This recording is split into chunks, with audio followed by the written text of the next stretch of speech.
Welcome back, boys and girls, to another episode of The Take Traction Show.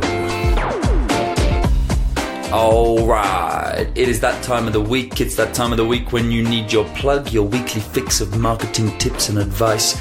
And today we've got a pretty cool show for you guys. We're going to be talking about a really interesting topic, which is all about funnels. And we'll go into that in a little bit deeper in just a moment. But first, I want to take a moment to just read out a couple of reviews that we've got on iTunes. This is still pretty young for us. We're on episode 11 right now. It's all new, and we've noticed our listeners growing every week. So first of all, really appreciate the support from everyone listening out there.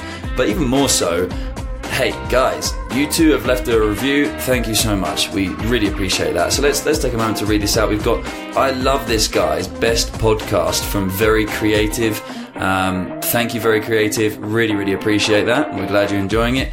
And we've also got another one with the title Informative Listening. Informative Listening and Good Tips for Marketing Executives from Bored Need a Life. Well, first of all, thank you so much for tuning in and for leaving the review. But don't be so sad. It's a shame that you need a life. Maybe you don't. It sounds like you're doing pretty good for yourself. I shouldn't worry about it. You're listening to our podcast after all, so you've got a pretty good life. Huh? Catch my drift? Alright, so thank you guys. Anyone else out there who just wouldn't mind going and leaving a review very quickly, you have no idea how much of a difference it makes to us and what it really means to us. It really helps to support the show and help us reach more people, and that's really what we want to do. So it'd be really great if you could do that. After all, we're giving this podcast away for free. You know, we do these episodes for free at the moment. So we'd really appreciate any support you can show, and one of the best ways to be able to do that is by leaving us a review. So with that said, let's move on to the topic of today's podcast. We are talking all about funnels. We're talking about some pretty important stuff here, guys. This is funnels, and marketing really is funnels, and that's what you're about to find out. Marketing in the digital world is all about funnels.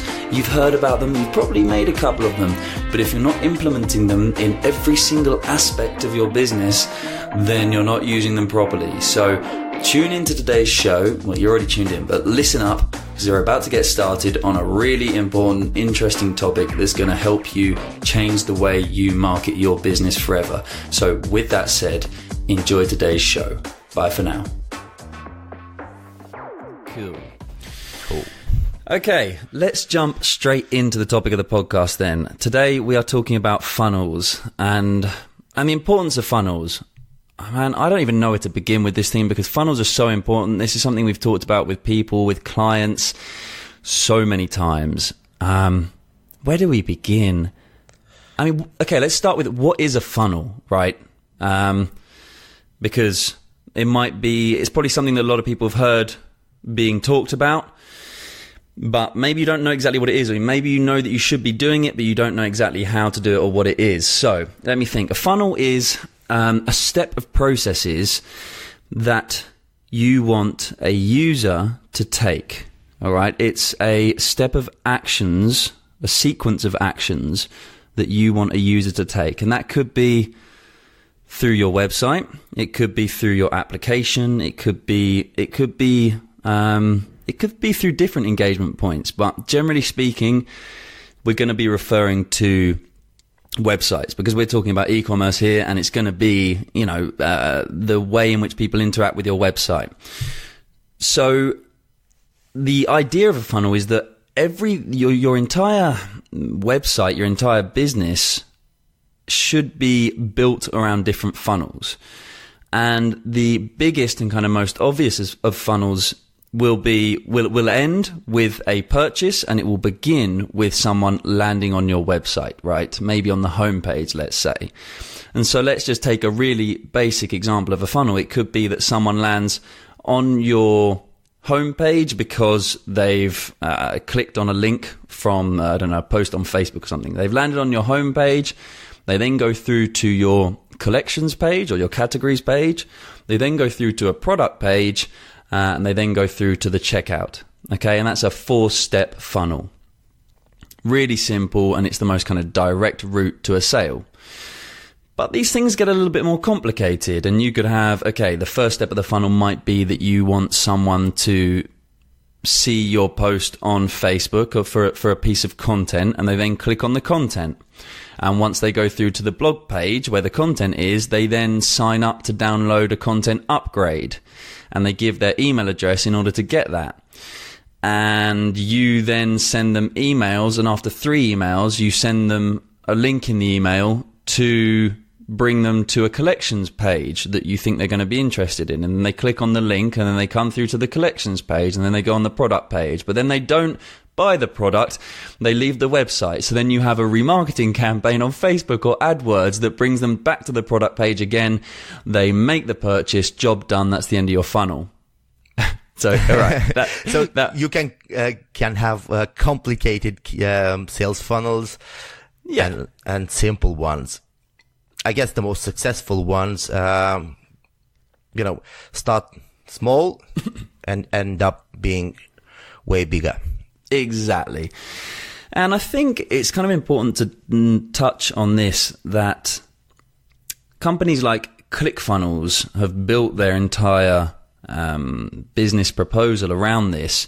They've seen the importance in having funnels, and so if you use ClickFunnels, it's literally the entire thing is built around that. You've got to create your first page where people are going to land, and then the second page where people go to next, and this, that, and the other. If you follow kind of bloggers, or you follow you might even find this as you go through our website at this point. I don't know when you're listening to this, but a funnel might include, you might have signed up for something before where you sign up to someone's premium emails or someone's course or something, and it costs you $100 to sign up to their course.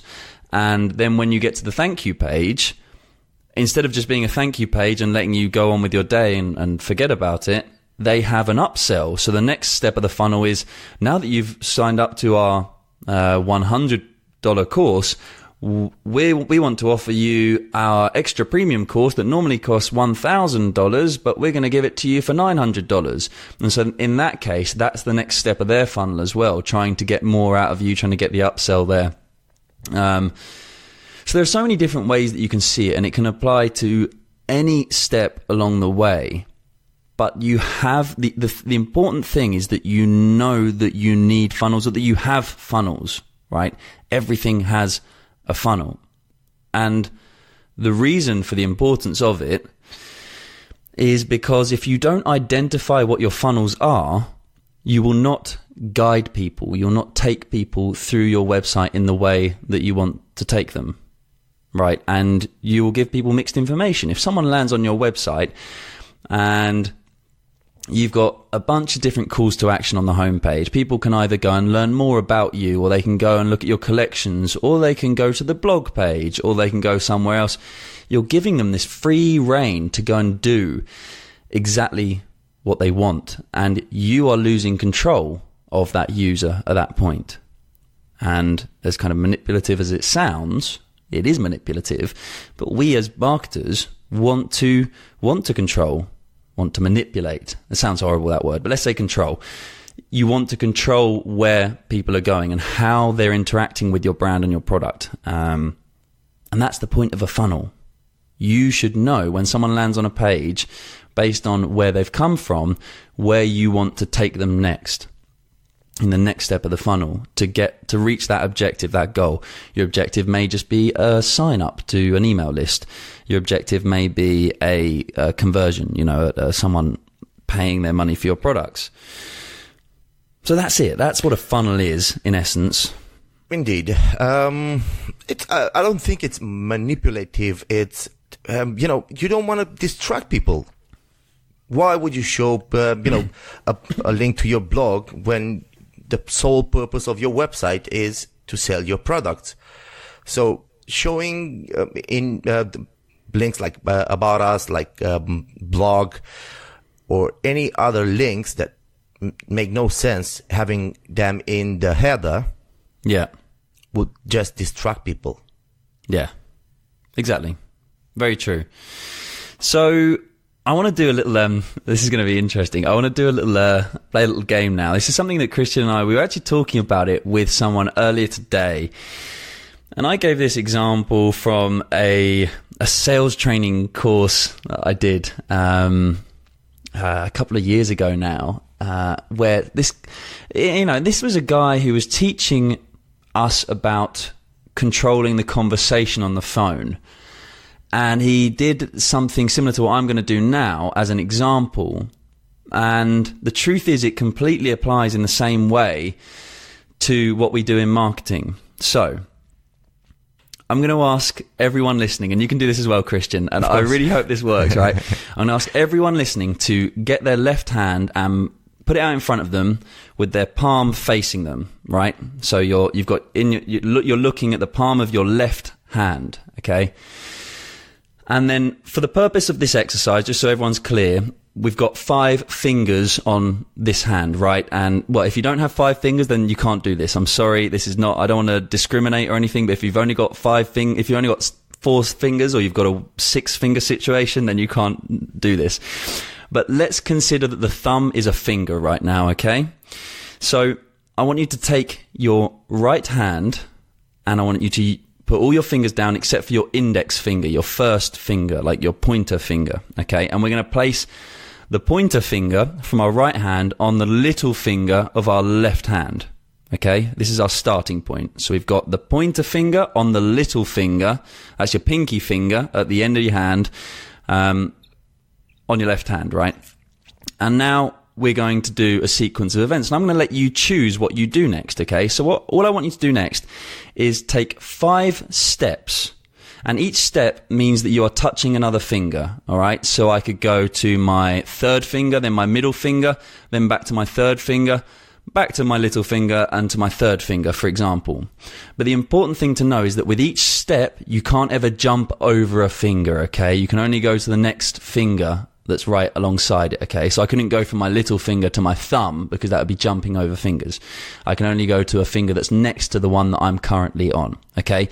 So here's where it begins, okay? I want you all now to take 5 steps, and you can go in different directions, but 5 steps from your little finger. So do that now, and you're going to control where you end up here.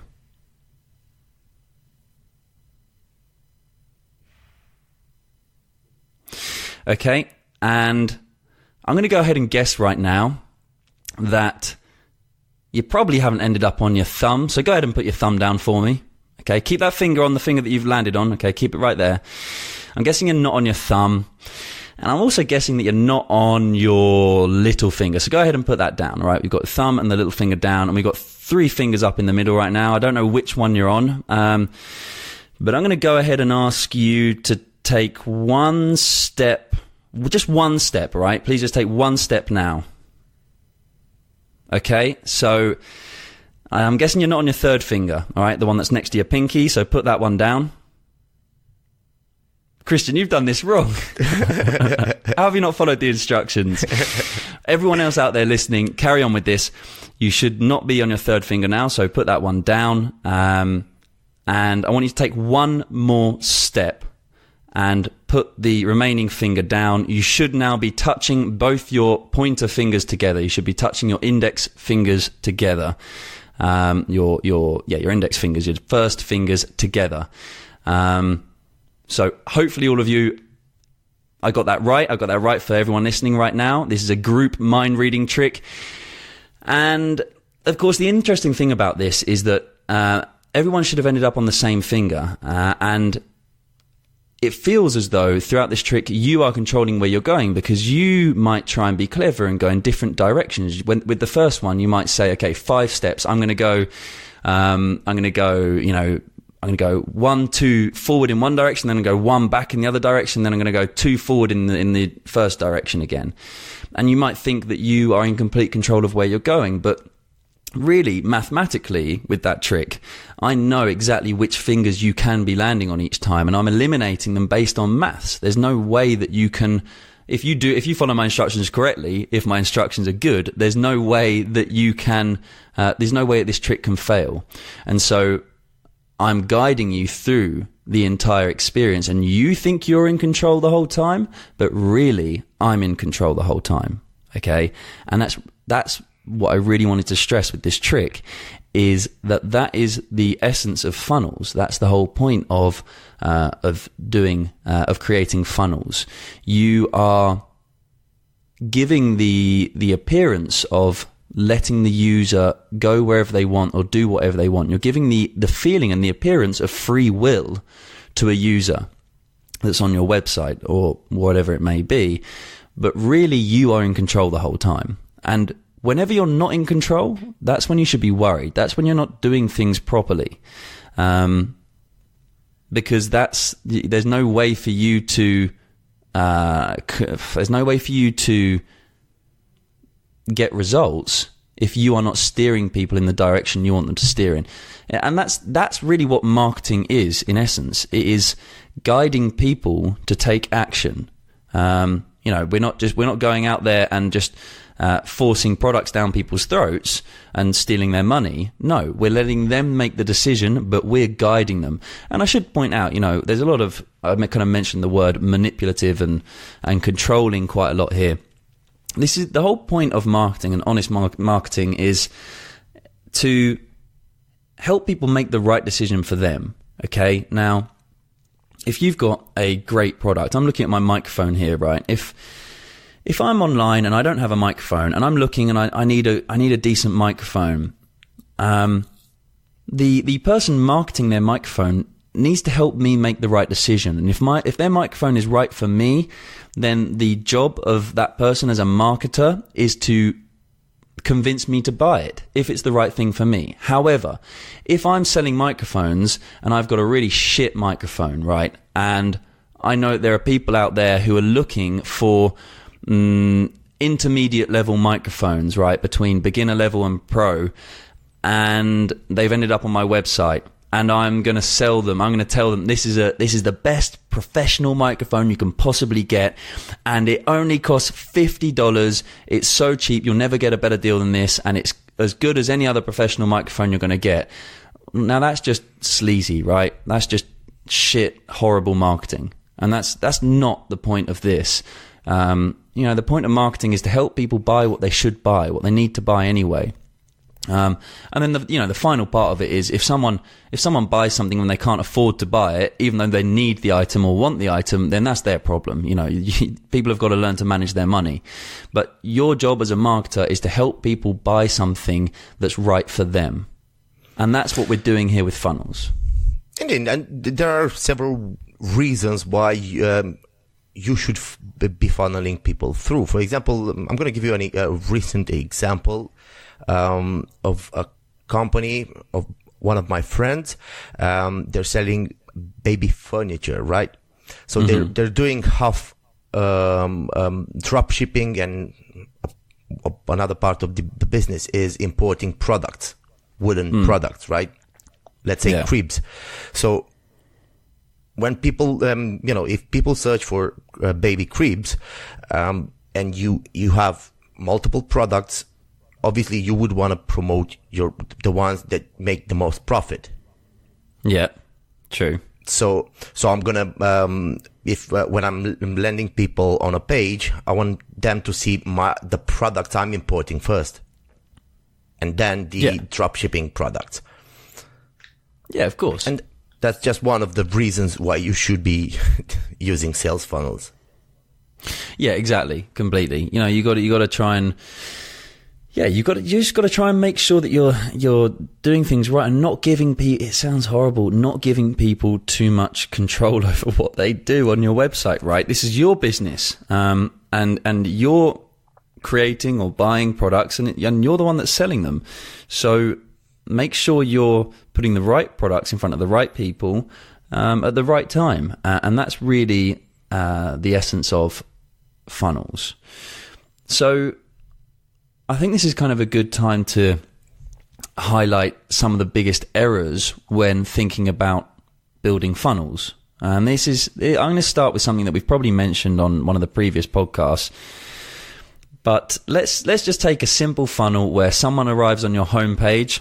For whatever reason, we don't know where they've come from, but someone arrives on your homepage and you want them to go to your collection page and then you want them to go to your product page, and then you want them to buy a product.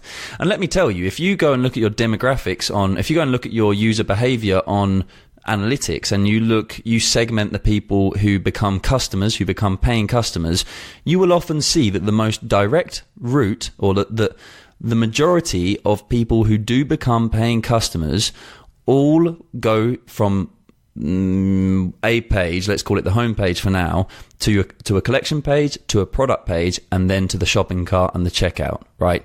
You'll see that all your best customers, the people that convert, that the majority of them take that route. So it's a really good route to send people through. So we'll use that as an example.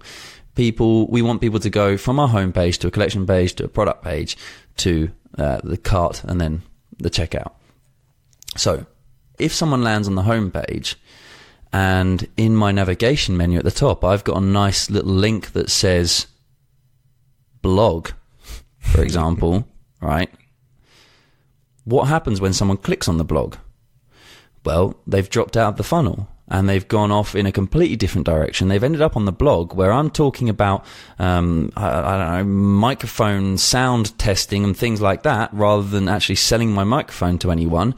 And they then click on another blog post because they get to the bottom and they see related blog posts.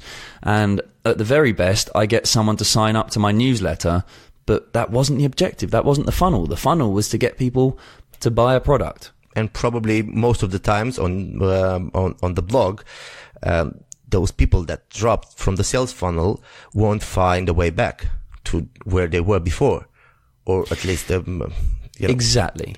Right. Once you lose someone from the funnel, it's very hard to bring them back in. They may bring themselves back in, but you're not going to be able to bring them back in because they're probably going to slip into a different funnel. You may have a blog funnel, which is that you want people to find your content on Google, go through to a blog post, sign up to a newsletter, and then you can send them emails and bring them into a product page a week later or something like that. That's a different funnel. So if someone lands on your home page, where your objective there is to take them through to the collection page, and then they've clicked on the blog, they've just jumped from one funnel to another and you've lost them, right? And it gets really confusing to the user, and the user doesn't notice this, but really what you're doing is you're giving a real kind of bad, a negative feeling, a feeling of lack of organization and things like that. And you'll know this because I'm sure you've been to websites in the past where it's almost like they don't have any links. There's no direction for you to go in except the direction they want. And it's so nice because they just guide you. They take you by the hand and make it so simple.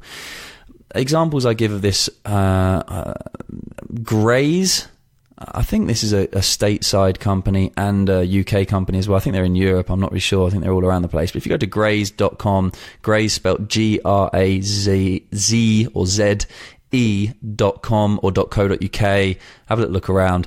And when you go onto their website, you'll see, I hope they haven't changed this since I say this, you'll see that they don't have menu items. And as you scroll down the page, they've got the same call to action all the way down the home page. So you have nowhere to go but click on this call to action. And that will go through, this is like a snack company, right? And they sell like healthy snacks that you can have delivered to your office or something. The next page, it will be like select which type of nuts you want. And then you have to go through to the next page and it's like select which type of whatever you want. And there's no option to go anywhere else. This is the funnel. They're taking you through it. Another example is $beardclub.com, and they do the same thing. Like you can't just go and, like, this one's great, right? You can't just go and browse products on their website. They don't want you to just go and browse products. They don't want you just to have like an all products collection where users can go and just look around and choose whatever they want and, do things in there with their own control of where they're going. No, they want to take control of you. And so they make you first select something like this. Like first you've got to select your type of beard oil, and then the second step you've got to select your type of cream or something, and you go through this step by step. And they call it steps on the website, but really it's a funnel, right? These are steps of the funnel. And you think it's steps just to make sure that you get the perfect product for you. Really, it's steps so that they make sure that they take complete control of the situation, remove all of that decision-making process from your mind, and guide you to the result. Because let's remember as well, here's another thing. I'm going off topic now. Well, no, not really. Human beings hate making decisions, right? We suck at it. We have a finite number of decisions we can make in a day. And we're surprisingly bad at it. We really don't, if someone like puts you on the spot, you've had this so many times, like, what do you want to have for dinner tonight? I don't know, whatever you want. And then your wife's like, no, but what do you want? Let's have what you want. You're like, well, I don't mind. What do you fancy? We haven't had curry or Chinese in a while. And she's like, well, yeah, you decide then. Which one would you prefer out of the two? And it's the most ridiculous conversation ever, right? It is absolutely ridiculous. Consumes a lot of time. It's so for stupid. A simple decision. You've all had that conversation before. And the reason is that we don't like making decisions. So. And another thing about the Graze website is they segment their traffic, and that way, if you drop somewhere along the lines, they can remarket to you because they know what you're interested in. So that's yes, a really exactly. good thing. Very true. Very true. So going back to the decision-making thing, if people hate making decisions, why would you let them make as many decisions as they can possibly make as they go through your website? Why let them choose which item to select or which link to select in the menu? You've got like homepage, about page, blog page, contact page, this part. You've got so many fucking pages up there. They've got to decide where to go. They go to one and then it's like, well, where do we go next? And they've got to make another decision. And then, God forbid, they end up on a collections page and they've got to look through all the different products and they've got to work out what the hell they're going to do there. Now, don't be alarmed. Don't worry if you've got one of those collection pages. That's the normal kind of page to have. And it's certainly the kind of pages that we've built in the past. But it's something to bear in mind. The more opportunity you give someone to make a decision, the worse the decisions are going to be. They're going to make bad decisions. They're not going to make the decisions you want them to make. So make it easy for the consumer, the customer. Just take them by the hand and show them what they want. It's like when you walk into a store, if you walk into like an H&M or like any kind of clothes shop, someone walks over to you and says, how can I help you today, sir or ma'am or whatever? And you say, oh, I'm looking for a nice pair of jeans. And they're like, oh, what color jeans? Blue or black? And you're like, blue. And they're like, oh, what size waist are you? Oh, I'm a 32-inch waist. Okay, brilliant. Here are all of our 32-inch blue jeans. Was it skinny or straight legs? Skinny, please. Okay, here are the skinny jeans. And you're like, great, job done. They removed all of that. They stopped me from just browsing around and thinking, oh, I wanted jeans, but look at that jacket. What's that? And forgetting where you're going and stuff. They just make it easy for you. Indeed. Another problem would be people overdo it. I've seen marketing campaigns where people would land their visitors, their traffic on a single product page. That's overdoing it. How so? Can you expand on that? I'm going to explain. So if the campaign, let's say the campaign targeted keywords like microphones, right? General keywords. Yeah. So, and plural, more over. So, yeah. If those people didn't search for a specific product, why would you land them on a product page? They didn't search for that brand. They didn't search for, a specific item. They just search microphones. Exactly. So that's I suppose in relation to at which stage of the funnel you should be entering this person. If they haven't specified what type of product or they've put microphones, then that means that they're not ready to come in the funnel at the product stage. They're ready to come in the funnel at the collection stage. Indeed. It's a microphone collection, but it's not one particular microphone. You're not going to send them through to a microphone. It's like, this is the best microphone in the world. You should buy it now. If people searched for the best microphone, then you could land them on the product page. But that was not the case. So don't overdo it either. Yeah, true. Very true. So that's kind of an example where that always happens on the menu. Another really good example for someone that does this well is Crazy Egg, right? If you go to crazyegg.com, and I'm going to do it right now just to check this. Oh, man. Crazy. That's the first time I've seen sales funnels actually working, to be honest. That's the first time I realized I can be manipulated, or control, be shown the way. Exactly. So go to Crazy Egg.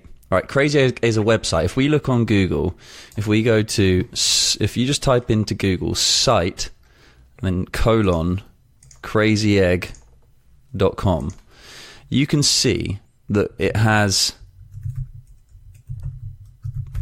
2,000 results on Google, right? That's 2,000, what are they called? 2,000 indexed pages on Google for Crazy Egg.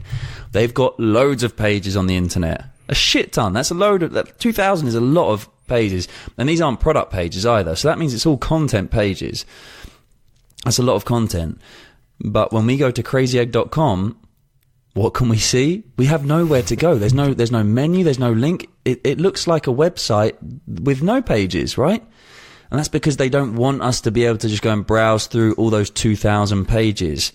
And we've got, and this is a really cool, easy call to action here. They've got what's making your visitors leave. Find out by seeing how users click and scroll through your website. And then you enter your URL, and then there's a call to action button that says, show me my heat map. Okay? And it's so simple. There's nowhere else I can go. I've heard from someone that Crazy Egg is cool and I should check it out. I go to the homepage. I can't find out any more information about Crazy Egg unless I put in my website URL here.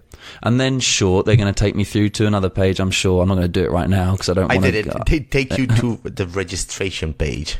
There you go. All right. And this is all the steps in their funnel. And this has been changed recently because last time I've checked, they were scrolling you down and showing you an example of how heat maps work. Oh, really? Okay. Yeah. So I'll be doing some testing with that. Probably they're doing some A/B testing, or who knows. Yeah. So going back to our example on the homepage then, let's say people have arrived on your homepage. You haven't overwhelmed them with navigation menu items to choose from. By the way, on the topic of navigation menu items and decision making, another thing I absolutely hate is drop down menus. Fucking horrible things. Why, when someone has finally decided to go and click on the About Us link, they finally made that really big decision. It was difficult for them, right? They've struggled to make the decision and they've thought, no, I'm going to go and find out about these people. They click on the About Us link and then a bunch of new options drop down. Would you like to hear our origin story? Meet the team and this, that and the other. And the person doing that goes, oh, for fuck's sake, right? I've just decided what I wanted to do and now you're giving me more options. No, I don't know where I want to go now. Don't do drop down menus. They suck. Well, unless you've got a big e-commerce store. Yeah, even so, try and find a way around it. Because they're just a nightmare. And then you drop down, you're browsing through the drop down menu, because you could build a big, a drop down menu with all of your different collections in or something like that. But then you're browsing through and accidentally your mouse comes off of it and then the whole thing disappears and you're like, oh God, I just lost it again. So you got to go and open it up again. Man, that stuff gets annoying. Yeah, you got to be careful with drop downs. That's for sure. So going back to the whole funnel thing, guys. Imagine you've landed on the homepage and you've got past the big navigation menu hurdle. We're now scrolling down the page, and let's say we've got a call to action that says go to our collections page. Okay, great, brilliant, right? That's going to take someone straight through to the funnel, where we want them to go. But if we've got a call to action that says something like learn more about our business high up the page, what's going to happen when they go through to the learn more about our business page? And that might be part of your funnel. So it's okay, let's consider that, right? If we take people through to, because this is something I see so many times, people have that as their call to action on the homepage. They'll then go through to the learn more about our business page. And when they arrive there, they read through the page. And what do they have at the bottom of the page? The footer. Nothing else. Nothing else. They've just got a footer, which is going to take them nowhere, right? So have a call to action. If it's part of your funnel, take people, you might think, No one's ever going to buy our product before they learn more about our product. So we're going to take people, one of the first steps in our funnel is going to be to take people to a page where they can learn about our product and why we've built it and why they need the product. Okay, great. That's fine. Then you just need to make sure that page has got a bunch of call to actions or is going to easily guide people through to the next stage in your funnel. Don't leave it up to them to have to come back to the home page and then click on a menu item to find your product or something like that. So indeed, that's kind of my biggest tip with it. Again, I'm trying to think of another example. So a good example of a product that needs a bit of education before it can be sold to people is someone we were working with a while back, just before Christmas. And it was a bit of a new product, as in the it's a unique product. I guess I can say what the product is. It's a special kind of, it's a special bike that you can run, that you can use for running on. It sounds really weird. Yeah, it's got no seat and it's kind of like an elliptical runner so that you can train for running when you're injured and avoid injuries as well. And so it was a really unique product, unique from all the other things that are out there as well. There are a bunch of things out there, but this one was really unique. And so it did need a lot of education before selling. And in the main menu, this guy had a compare models button and a products button. And this is all in the main menu. Now, a lot of the people that went through to the compare products page were then much more likely to convert, to make a purchase. And we could see this in analytics. We could see that from the behavior of these people, that people who had learned more about the product by going to that comparison page had a higher conversion rate after leaving that page. So having the product menu item in the menu, in the navigation menu, didn't really make sense, because if what we want for our funnel, we want to actually guide people, take them to the comparison page where they can look at the different models and learn about the different statistics of them and all the different information about their weight and this, that, and the other, the specs, I suppose. I think we need to make it clear that they weren't selling more than just one product, but different versions of that product. So only 4 products right, in total. True. Yeah, true. And this is just one example. So then, there are other people that are clicking, they're not clicking on the comparison page because they're too excited and they just want to go and click on the product page straight away. So they would click there from the main menu. But then they're looking at these products going, what the hell is this thing? It looks like a bike and I don't really know what it is. And so those were the people that then dropped out. So while it's kind of tempting to think in that case, oh yeah, I just want people to get to my product page as quickly as possible, it made more sense in this case to build out a longer funnel where we're going to educate people before sending them through to the collection page or the product page. And so that's my point there, is that it's not always just about getting people from the home page to the collection page, product page, checkout page. That sometimes it's appropriate to build out a much longer funnel. Quite often, normally it's appropriate to do that actually. 9 times out of 10, it's appropriate to nurture people and take things further. Not just trying to get the sales straight away, because if you try and get the sales straight away, yes, you may get sales from people who are just really eager to buy something.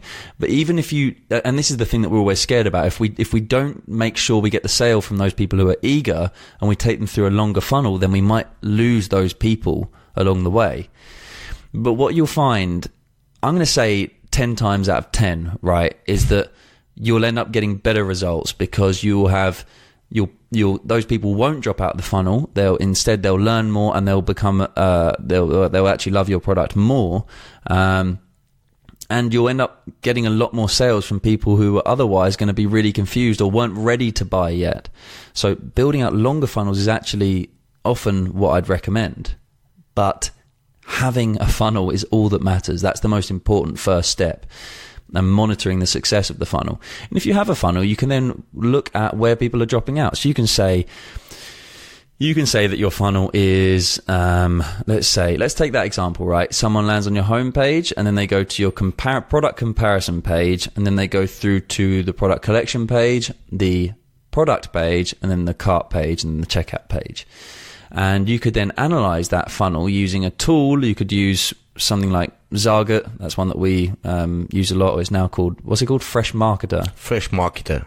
And even Crazy Egg does it. So Crazy Egg or Hotjar does it as well. I'll put those links in the show notes. And you can see where people are dropping out in that funnel. You could even do this in analytics, to be honest, if you just go to the like behavior flow thing, but it's a bit of a pain in the ass to use.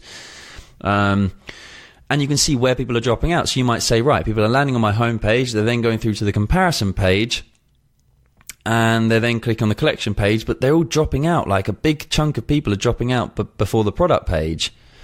And that's not happening anywhere else in the funnel. So what's going on? Okay, so let me then go back to my collection page and analyze, right, are my calls to action not right on this collection page? Have I not got the right information?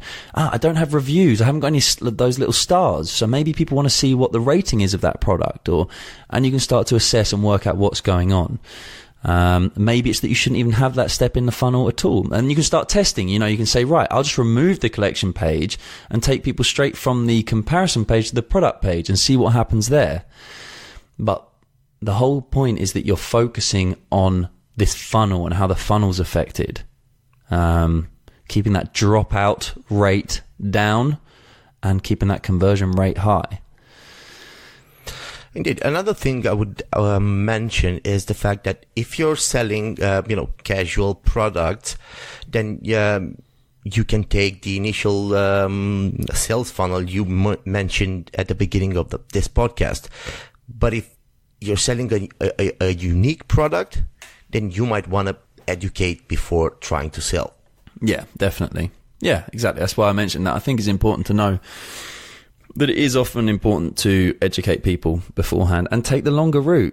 Don't be afraid to take the longer route with your marketing. It's not always about getting the sale. You can often burn your leads or traffic too quickly if all you want is the sale, if you're desperate for the sale.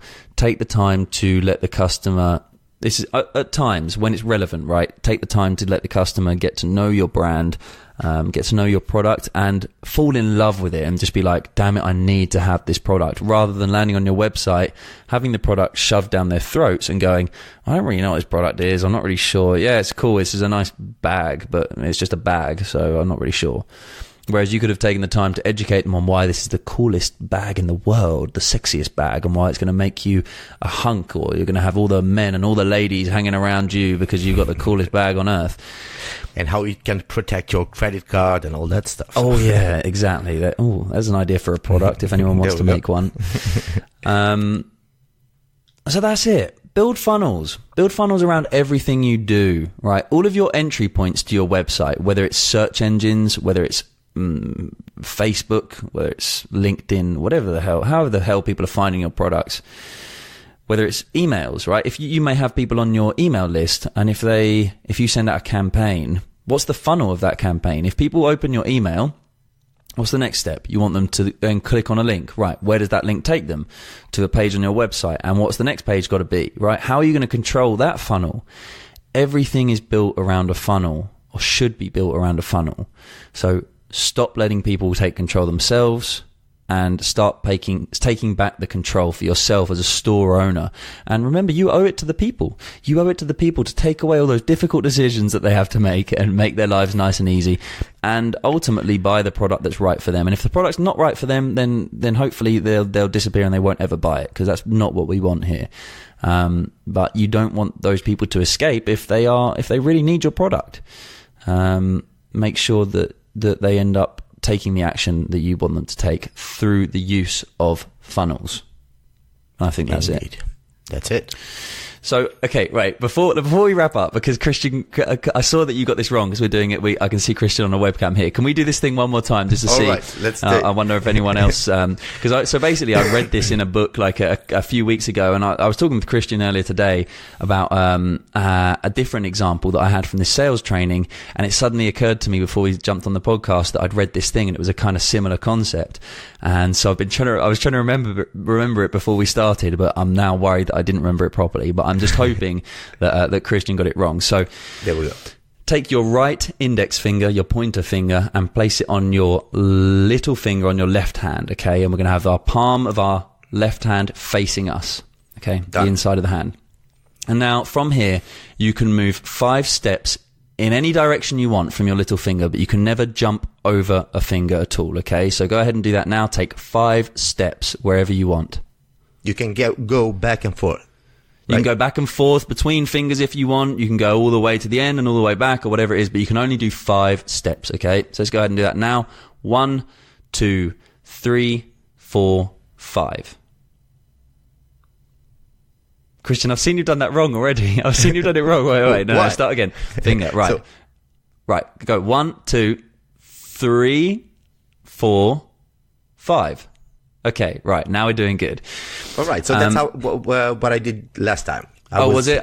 Okay, yeah, maybe I can't quite see your fingers properly. Okay, so from there, guys, I'm going to go ahead and say that there's no way that you're on your thumb. I can just feel it. I can feel it. This is my magical talk here. I can feel it in the air. You're not on your thumb right now. So go ahead and put your thumb down for me. And I'm going to say you haven't got your little finger up. You're not on your little finger either, your pinky. So let's go ahead and put that down. So you should be left with 3 fingers in the middle now. Your third finger, your middle finger, the rude one, and your index finger, your pointer finger. So I'm going to go ahead and ask you to, let's see, just take 1 step now. So go ahead and do that for me in any direction. Just take 1 step. 1. Okay, right. Now, I'm going to guess, I don't think anyone is on their third finger right now. That should be your ring finger. So I don't think anyone's on their third finger right now. I'm going to go ahead and ask you to take 1 more step, please, in any direction. Go for it. Okay, and I'm going to ask you all to put down your middle fingers, because the one you are left touching is your pointer finger, your index finger. You should have 2 fingers pointing at each other right now. Thank you and good night. This has been Take Traction. You're welcome. Did it work? I hope it worked. I hope it worked for everyone. It worked for Christian this time, and hopefully it worked for you. But and that's your funnel, right? You thought you thought you were going in different directions, and winning the game as you're bouncing left and right, or maybe going all the way to the end and back, or whatever it is.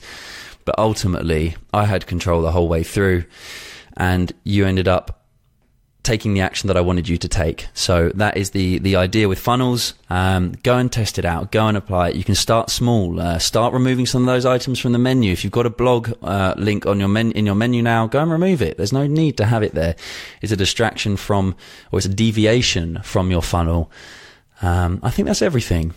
Anything else you want to add, Christian? No, it's all good. Let's leave it at that then. The test, yeah. Let's leave it at that. Thank you guys for joining. As always, please hit that subscribe button if you haven't subscribed already. This is a super new podcast and we're trying to build up our subscribers. We need you guys. Look after us. Subscribe. Head over to the blog. Sign up to our newsletter. Download some of our free guides, whatever it is. And another really important thing, and I know you've heard this from everyone on every podcast, but it really does matter to us. If you could leave a review in iTunes or in Stitcher or Podbean or whatever podcasting app you use for us, if you could leave a review for us and let us know what you think, give us some feedback, just some honest feedback so we can know what's going on, we'd really appreciate that. It would help so much. And who knows, we may even read it out on the next podcast. So please do that and see if you can get a feature on one of our upcoming podcasts. That's everything. Thank you again, guys. As always, I've been Charlie Center. And this is Christian. And we'll catch you next time. Bye for now. Bye-bye.